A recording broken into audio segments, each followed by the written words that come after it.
c'est l'amour de la croix. À toi dont le sublime et brûlant ministère se consume là-bas dans l'ombre d'un cachot, comme un flambeau s'éteint dans un air délétère, comme s'éteint la voix qui reste sans écho. Je songe quand, le soir, par de larges brassées, j'entretiens dans mon âtre un grand feu de sarment, et que sifflent dehors les rafales glacées. Je songe et je compare à mon sort tes tourments. Au foyer, tes enfants, charme de ma vieillesse, qui m'enlacent le cou, qui m'étreignent les mains, me retiennent captif de leurs caresses. Toi, tu vis prisonnier, séparé des humains. Si le soleil joyeux vient frapper à ma porte, des soucis et des ans déposant le fardeau, je m'en vais, les pieds libres, où mon humeur me porte. Toi, sous l'œil du geôlier, tu tournes au préau. Ou bien, à la clarté d'une lampe complice, je veille, indifférente à l'heure qui s'enfuit, du livre défendu savourant le délice. Tu gis enténébré, longtemps avant la nuit. Certes, le grain de mil que leurs mains nous mesurent n'est pas, même aux plus pauvres, un régal à souhait.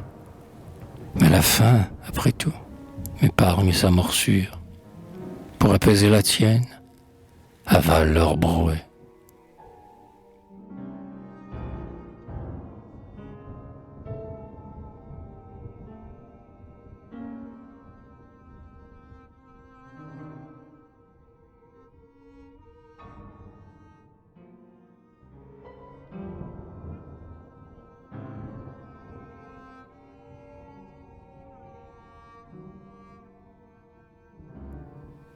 Courbé durant des mois sous cette ignominie, tu languiras sans pain, sans lumière et sans feu. Ta montée au calvaire et ta lente agonie n'auront d'autre secours, d'autres témoins que Dieu. Pour qu'un tel châtiment sur toi s'apesantisse, dont l'horreur chez plus d'un égare à la raison, qu'as-tu fait? Ou faut-il douter de la justice? Tes mains auront trempé dans quelque trahison. Sa trahison, j'en ai la mémoire encore fraîche. J'entendis l'avouer dans son énormité.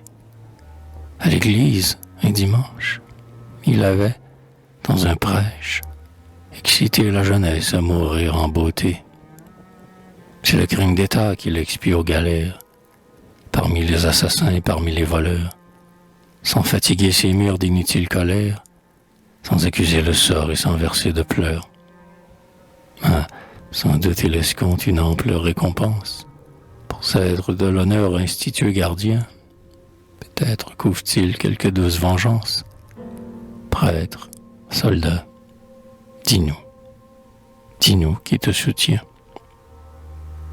Quelle est la source vive où ton âme héroïne a trempé son armure et puisé sa vertu, comme au pied du pontife, en prison mamertine, un ange à ton appel serait-il descendu?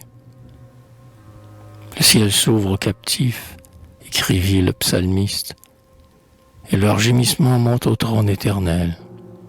Pourquoi donc étouffer ta souffrance égoïste et ne pas sangloter dans le sein paternel? Martyr, révèle-nous le secret de ta force et du ravissement quand tes yeux j'aperçois, voilé sous tes sourcils comme un fruit sous l'écorce. Le prêtre a répondu, c'est l'amour de la croix.